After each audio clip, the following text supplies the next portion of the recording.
Why would ancient builders transport a material thousands of miles, shape it with extraordinary precision, then bury it where no one would ever see it? That's not a hypothetical question. It happened at Teotihuacan, and it's just one of several puzzles that make this place unlike anywhere else I've studied. I've walked the Avenue of the Dead more times than I can count, climbed the Pyramid of the Sun until my legs burned, and spent long afternoons in the site museum trying to reconcile what we know with what we can't explain. Teotihuacan was one of the largest cities in the ancient world, bigger than Rome at its peak, yet we don't know who built it. The people who created these monuments left almost no trace of their identity. What they did leave behind are mysteries that seem designed to outlast empires. Stand at the base of these pyramids and you feel the weight of questions that have no comfortable answers. About 60 miles northeast of Mexico City, the ruins of Teotihuacan rise from the Valley of Mexico like broken teeth against the sky.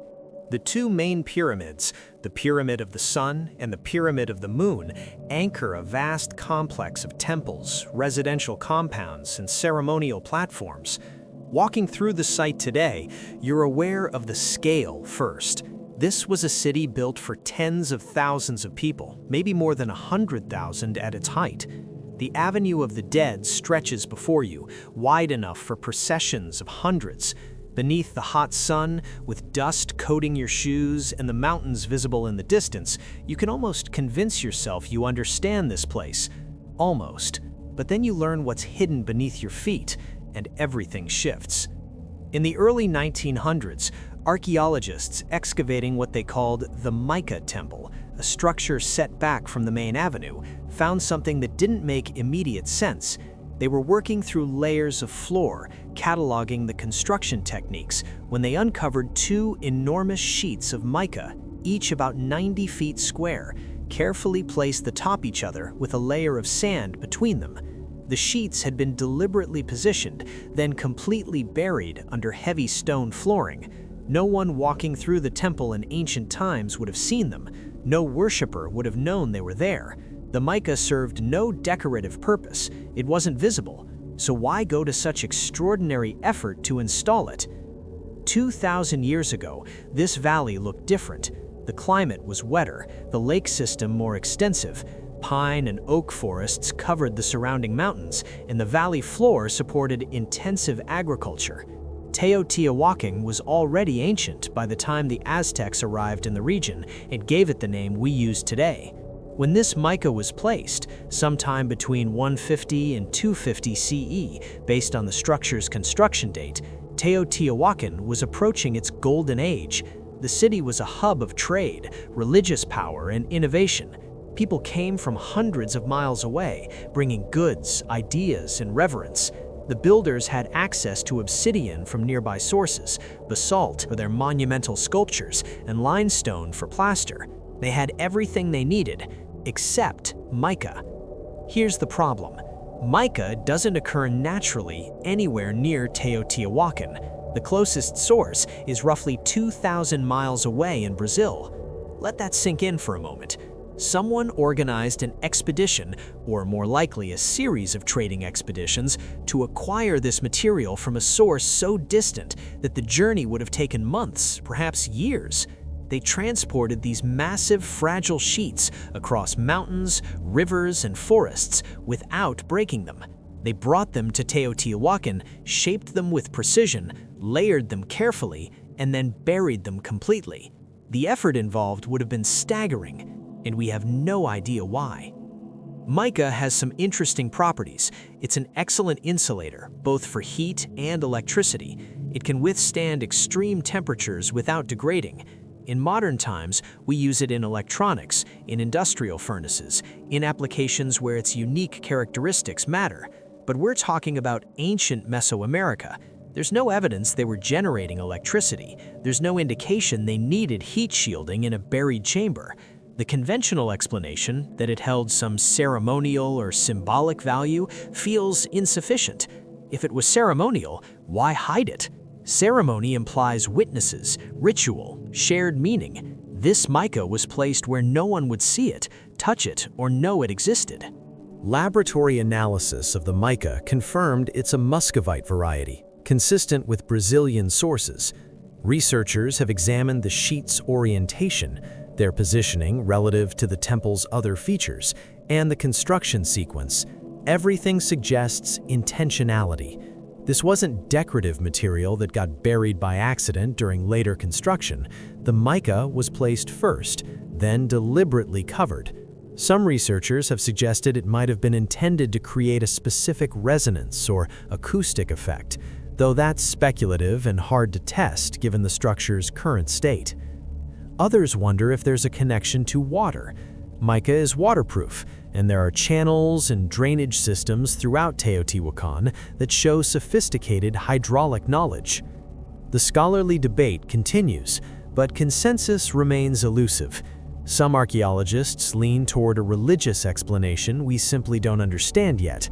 Perhaps mica held symbolic associations with stars, water, or the underworld that aren't preserved in the fragmentary record we have. Others suggest practical functions we haven't identified, possibly related to the building's stability or environmental control. A few researchers have noted that other temples at Teotihuacan also show traces of mica, though none as extensive as the main mica temple. This suggests the practice wasn't unique, that mica held significance across multiple contexts within the city.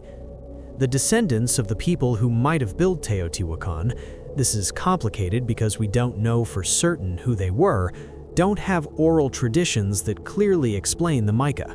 The Nahua peoples of the region, who include groups that may have ancestral connections to Teotihuacan, have stories about the city being a place where the gods created the cosmos, where the sun and moon were born. There are references to sacred materials, to offerings made in darkness, to knowledge hidden in the earth, but nothing specific enough to decode the mica mystery. The site remains significant to contemporary indigenous communities who still perform ceremonies there, but the specific practices of the original builders were lost when the city was abandoned, sometime around 550–600 CE. Standing at the mica temple today, or what remains of it, you see reconstructed platforms, weathered stone, the usual archaeological site features. The great mica sheets were removed decades ago and are now in storage, protected from the elements and from theft. Visitors walk past the location without knowing what once lay beneath. There's a certain loneliness to that. Something created with such effort, brought from so far away, placed with such care, now sits in darkness again, this time in museum storage rather than beneath temple floors. The place feels ordinary now. But knowing what was here, what journeys ended at this spot, what purpose drove such effort, that changes how you see these empty spaces.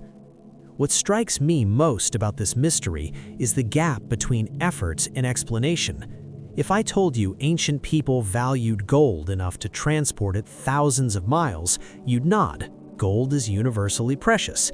If I said they moved massive stones for temples, you'd understand. Religious monuments demand sacrifice. But mica? Hidden mica? That suggests a purpose so specific, so important, that it justified extraordinary effort for a result no one would see. That kind of intentionality, directed at something we can't decipher, unsettles our assumptions about what mattered to ancient minds. The mica remains, in every sense, buried knowledge. We can carbon date the structure, analyze the mineral composition, measure the dimensions. We can document what was done, but why it was done, that answer is still somewhere in the earth, waiting. If you ask most people who built Teotihuacan, they'll say the Aztecs. That's wrong by about 8 centuries. The Aztecs found Teotihuacan, already in ruins, already ancient, already silent. They were as mystified by it as we are, maybe more so. They gave it the name we use, Teotihuacan, usually translated as the place where the gods were created or where men became gods, because they believed only divine beings could have constructed something so magnificent. They incorporated it into their mythology, made pilgrimages to the ruins, and left offerings among the fallen stones, but they didn't build it. So who did? After decades of excavation, hundreds of scholarly articles, and systematic study of every artifact and structure, the honest answer is, we don't know. The ruins lie in a broad valley, surrounded by mountains on all sides. Approaching from the south, you see the Pyramid of the Sun first, a massive stepped pyramid that dominates the landscape. It's the third largest pyramid in the world by volume. Beyond it, the Avenue of the Dead runs north toward the Pyramid of the Moon, with smaller temples and platforms lining both sides like attendants to royalty. The whole complex covers about 8 square miles. In its prime, around 400 to 500 CE, the city may have housed 125,000 people or more. That made it one of the largest cities on Earth at the time. And yet, the people who lived here left us almost nothing to identify themselves by. The mystery deepened in the 1960s and 70s when systematic archaeology really began to document the site's extent. Researchers found elaborate murals, sophisticated urban planning, evidence of extensive trade networks reaching to the Maya regions and beyond, but no royal tombs, no inscriptions naming kings, no dynastic records, no individual rulers celebrated in stone. This is radically different from Maya cities, where rulers proclaimed their names and deeds everywhere, or from later Aztec practice, or from essentially every other major civilization we know. Teotihuacan's builders created one of the ancient world's great cities, then vanished from the records so completely that we don't even know what language they spoke. Travel back to this valley around 100 BCE. It's cooler, wetter. Lake Texcoco to the south is larger, its waters fresher. Small agricultural villages dot the landscape. Then, over the next few centuries, something happens. Population concentrates at one location, monumental construction begins, the Pyramid of the Sun goes up first, built in a single continuous effort around 100 CE. We know this from the consistent construction style and the lack of remodeling phases. It required around 1 million cubic meters of fill. That's an extraordinary mobilization of labor. Then the Pyramid of the Moon, the Temple of the Feathered Serpent, the Avenue, the residential compounds. By 200 CE, Teotihuacan is already a major power. By 400 CE, it's a metropolis. What made this particular spot so significant? There's a cave beneath the Pyramid of the Sun, a natural cave that was clearly important to the builders. They oriented the entire pyramid above it. Caves held deep significance in Mesoamerican cosmology, representing portals to the underworld, sources of water and life, sacred spaces where the earthly and divine intersected. The cave may have been a pilgrimage destination before the pyramid existed. Perhaps that's what drew the first settlers. But that explains location, not identity. It doesn't tell us who these people were. The archaeological evidence shows a highly organized society. The city was laid out on a precise grid. Different neighborhoods housed different craft specialists, obsidian workers in one area, potters in another, people who worked with imported shells in another sector. There were apartment compounds, some quite luxurious, that housed extended families or perhaps corporate groups. The murals that decorated these compounds show processions, religious scenes, gods, and symbolic imagery, but they don't show individual rulers.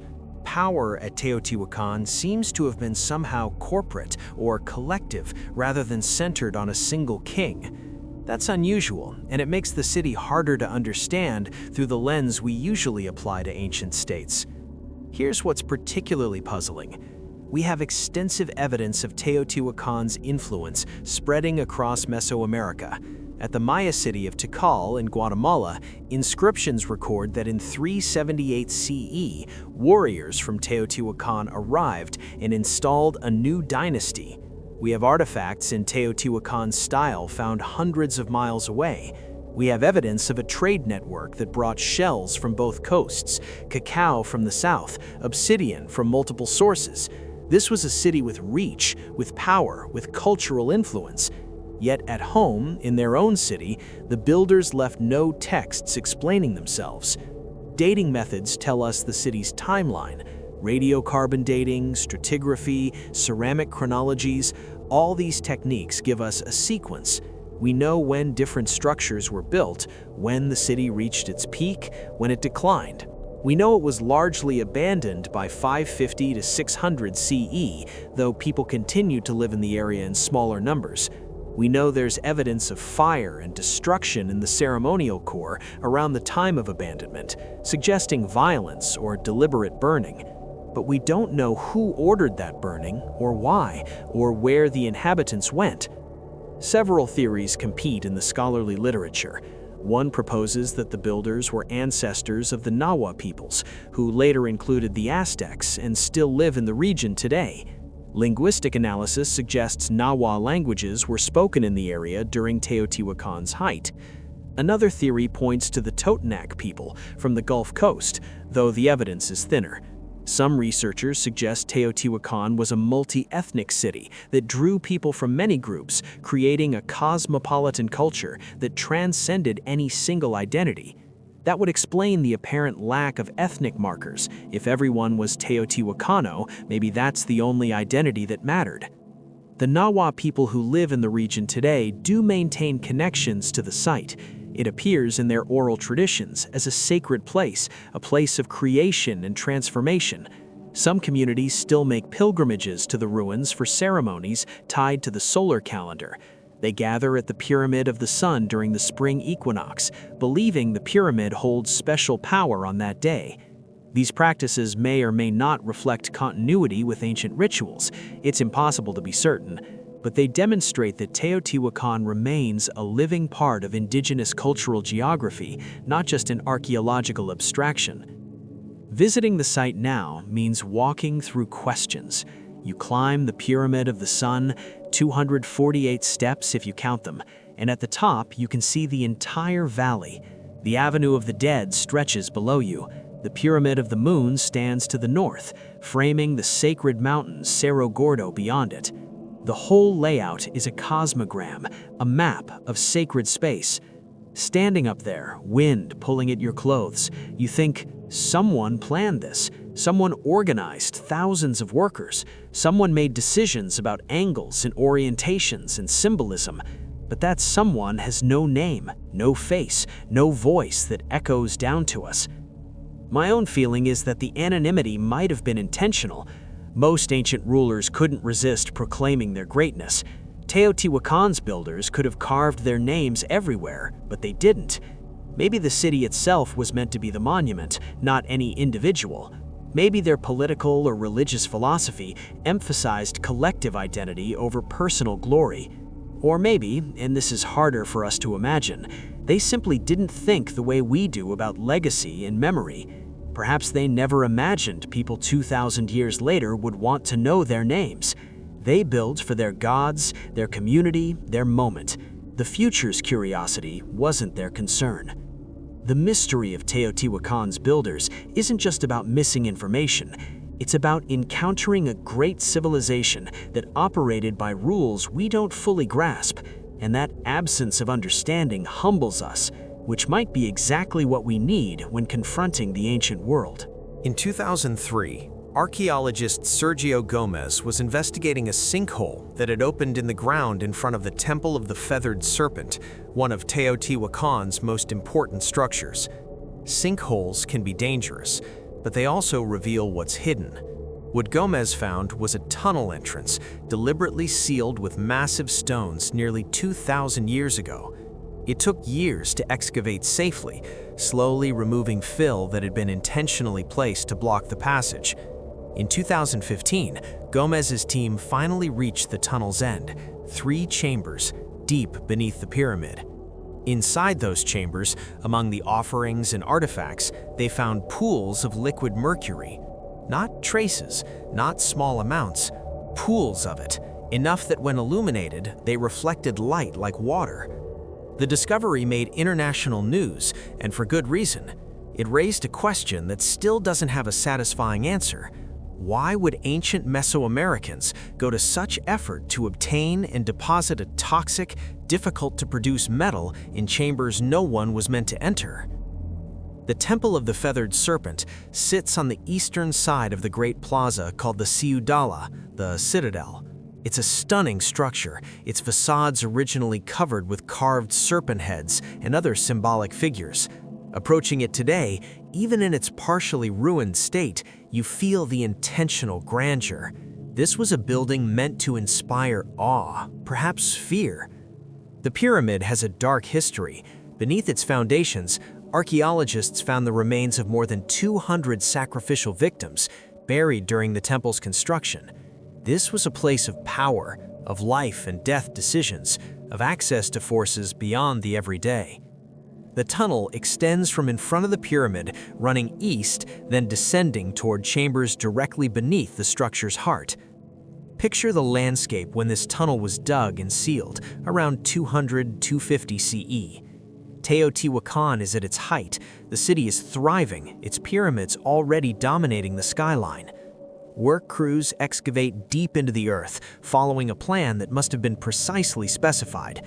They carve through tepetite, volcanic rock, creating a passage about 3 feet wide and 6 feet high, extending more than 300 feet. At intervals, they widen the tunnel into chambers. The work is done by torchlight in cramped conditions, by people who know they're creating something that will be sealed forever. The air down there would have been close, smoky, claustrophobic, but they continue. When the chambers are ready, offerings are placed inside. Thousands of objects, carved wooden items, green stone statues, shells from distant coasts, rubber balls, obsidian blades, seeds, and mercury. Liquid mercury, carefully transported and poured into specific locations. Then the entire tunnel is filled, deliberately, systematically, with earth and stones. The entrance is sealed with massive rocks.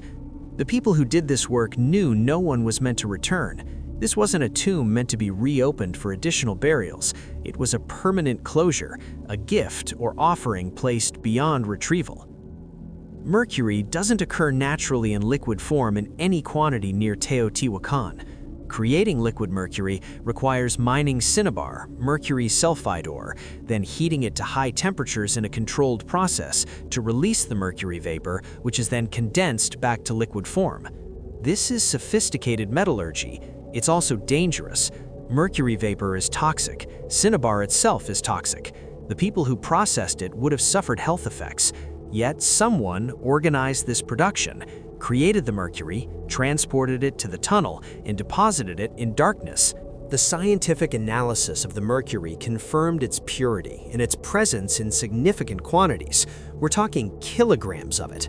Gomez estimated that the pools and scatters of mercury represented a major investment of resources. The tunnel's other artifacts have been carefully documented. Radiocarbon dating places the tunnel's ceiling at around 200–250 CE. The objects inside include items that would have been immensely valuable. Greenstone was prized throughout Mesoamerica. Imported shells represented long-distance trade connections. This wasn't a random deposit, it was a curated collection of precious things, including mercury. Why mercury? Several theories exist, none entirely satisfying. Mercury is unusual. It's a liquid metal, something that seems to contradict natural categories. In many cultures, liminal substances, things that cross boundaries between solid and liquid, earthly and divine, hold special power. Mercury also reflects light brilliantly. In the darkness of the tunnel, illuminated by torches, pools of mercury would have shimmered, creating an otherworldly effect. Some researchers suggest the mercury might have been intended to represent water, specifically the waters of the underworld. Mesoamerican cosmology included concepts of an underworld river or lake that the dead crossed. Mercury, with its liquid silver appearance, could symbolically represent those supernatural waters. Another possibility connects to astronomical observation. Mercury, the metal, shares its name with the planet in modern languages, but Mesoamericans had their own astronomical systems. Still, the planet Mercury was known and observed. Could there be a symbolic link? It's speculative. Some researchers have also noted that mercury can be used to create amalgams with precious metals and wonder if ancient metalworkers experimented with it, though there's no clear evidence of this at Teotihuacan. Gomez himself has suggested the mercury might relate to recreating the cosmos in miniature beneath the pyramid. The tunnel's chambers could represent the underworld, with the mercury as its rivers or lakes. The other offerings, representations of jade mountains, shells from the cosmic waters, would then be elements of a complete cosmological map, literally buried at the city's sacred center. This makes symbolic sense given Mesoamerican religious practices, but it still doesn't fully explain why mercury specifically. Modern Nahua traditions in the region speak of sacred substances, of offerings made to the earth, of materials that hold power because they come from dangerous or difficult transformations. Cinnabar and mercury both appear in later Mesoamerican contexts, sometimes associated with death and the underworld. The Aztecs used cinnabar as a pigment for sacred objects and in mortuary practices. If those practices had roots in earlier traditions, mercury's presence at Teotihuacan might make more sense. But the oral traditions don't give us specifics about this tunnel or this offering. The knowledge, if it existed, wasn't passed down intact. Access to the tunnel today is restricted. It's a delicate archaeological site, still under study. But the artifacts recovered from it are being analyzed continuously. The wooden objects, remarkably preserved in the sealed environment, are providing new information about Teotihuacan's artistry and symbolism. The mercury itself has been carefully documented and removed for safety reasons. Standing above the tunnel's location, in the plaza before the Temple of the Feathered Serpent, you see tourists walking, guides explaining the serpent carvings, the usual flow of a major archaeological site. Few realize that directly beneath their feet lies one of the strangest offerings ever found in the Americas. After everything I've learned about this discovery, what haunts me is the secrecy. This wasn't a public ritual.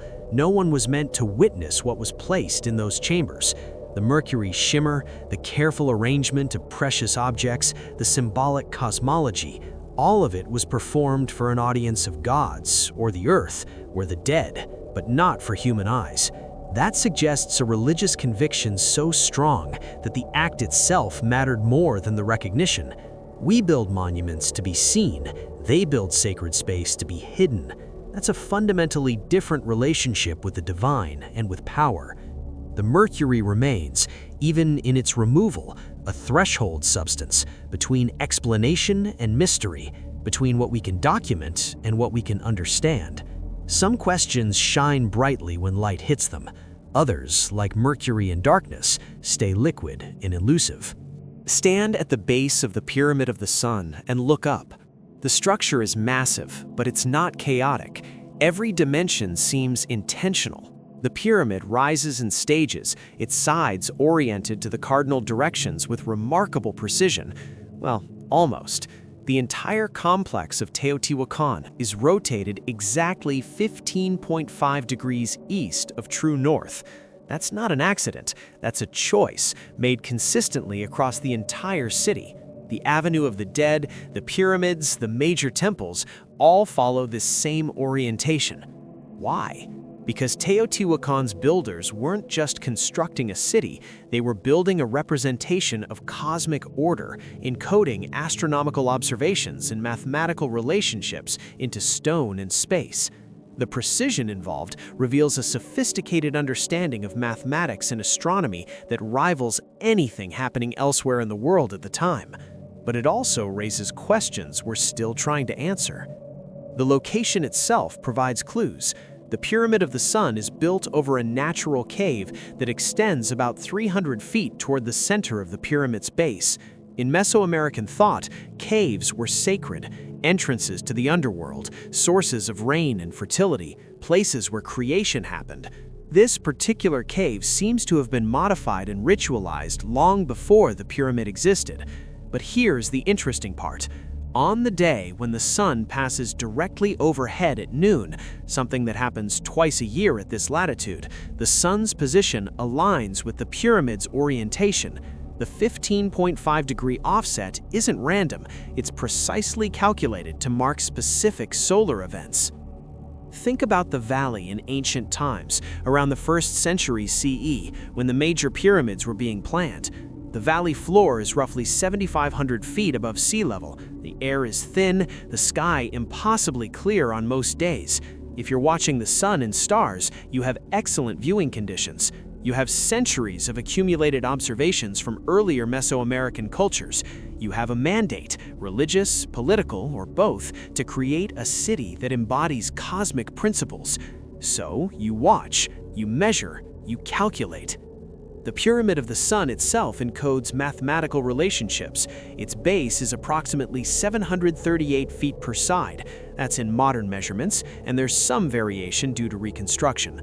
The height originally reached about 246 feet. The ratio of base to height approximates certain mathematical constants. The structure contains around 1 million cubic meters of material, as I mentioned earlier. That's roughly 2.5 million tons of earth, stone, and rubble. Every bit of it was carried by human labor. No pack animals, no wheels for transport. The organization required to move that much material suggests centralized planning and a sophisticated understanding of mathematics and engineering, and mathematics.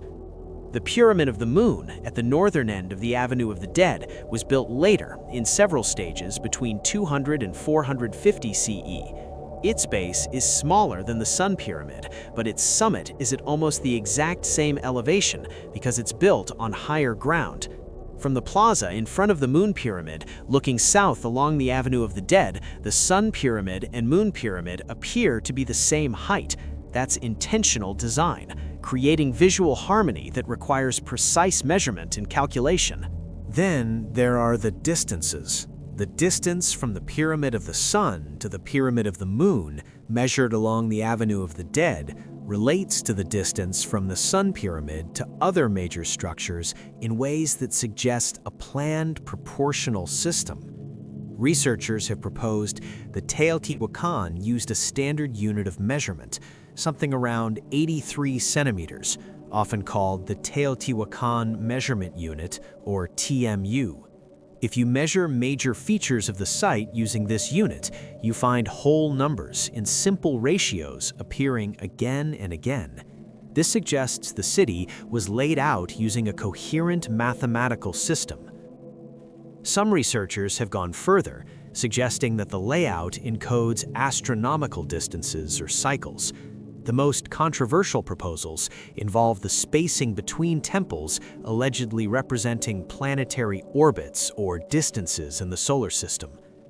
I'm cautious about these claims. It's easy to find patterns in complex data if you look hard enough, and some of the planetary correlation theories require generous rounding and selective measurement. But the basic observation holds. Teotihuacan was planned according to mathematical principles we can still detect. The astronomical alignments are better documented and less controversial. The 15.5-degree offset aligns the city with several important phenomena. One theory suggests it aligns with the Pleiades star cluster at its heliacal rising, when it first becomes visible before dawn on a particular date. The Pleiades were significant throughout Mesoamerica. Another theory focuses on solar alignments.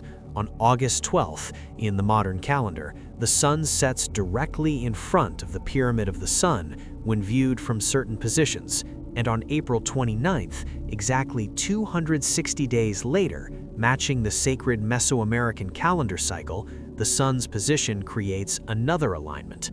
The 260-day calendar was fundamental to Mesoamerican timekeeping, used for divination and ritual. Modern surveying equipment has confirmed what must have been achieved with ancient tools: sightlines, shadows, and careful observation. The builders didn't have GPS or laser levels. They had stakes, ropes, water levels, and sophisticated geometric knowledge. They had patient, repeated observation of celestial movements, and they translated those observations into stone. The competing theories about what exactly the alignments encode reflect different scholarly approaches. Archaeoastronomers focus on reconstructing ancient skies and testing whether proposed alignments actually work, given the precession of the equinoxes and changes in Earth's orientation over 2 millennia. Some alignments hold up to scrutiny, others are more ambiguous. Anthropological archaeologists emphasize that we need to understand Mesoamerican cosmology to interpret the math. Numbers weren't abstract to them, they were spiritually charged. The number 13 represented the celestial layers, 9 the underworld levels, and 52 was the calendar round. If Teotihuacan's measurements encode these numbers, it's theology as much as mathematics. Contemporary indigenous perspectives on the site emphasize its continuing sacred function. The spring equinox gathering at the Pyramid of the Sun isn't an ancient tradition, it's a modern practice that started in the 20th century, but it reflects a widespread belief that the pyramids concentrate energy, that they're aligned with forces we might call astronomical, but that have spiritual dimensions. Some traditional beliefs hold that the entire valley is a sacred landscape with Teotihuacan as its heart, and that the alignments connect earth to sky in ways that sustain cosmic balance. Visiting Teotihuacan during the equinox is an experience. I've done it twice. Thousands of people gather, many dressed in white, many with arms raised toward the sun. It's part spiritual gathering, part festival, part tourist spectacle. But standing in that crowd on the pyramid summit, you do feel something. Maybe it's just the collective human energy. Maybe it's the psychological weight of 2,000 years of reverence for this spot. Maybe it's the altitude and the sun. Or maybe the builders achieved what they intended, and the place itself still functions as a connector between Earth and cosmos. The mathematical precision at Teotihuacan tells us that ancient Mesoamerican thought was rigorous, systematic, and sophisticated. But it doesn't tell us everything. We still don't know the full symbolic meaning of the specific angles chosen. We don't know all the celestial events they marked. We don't know how the astronomical knowledge was transmitted and preserved, orally, through records we haven't found. We don't even know if the same mathematical and astronomical principles guided the city's evolution over the centuries, or if they were set at the beginning and then followed. What strikes me most about standing at Teotihuacan and contemplating these alignments is the ambition. These builders wanted their city to reflect the heavens. They wanted to live inside a cosmological diagram where every day's walk to work or to temple reinforced your place in the universal order. That's architecture as theology, mathematics as prayer. We build cities for efficiency, commerce, defense. They built a city as an answer to the question, how should humans dwell beneath the stars? And they answered in stone and space, in angles that still point to celestial truths, in distances that still encode numbers that once meant something sacred. The sky above Teotihuacan has changed. Light pollution from Mexico City dims the stars now. But on very clear nights, especially during the dry season, you can still see the Pleiades, still track the sun's path, still sense why someone long ago looked up and thought, we must build something that honors this.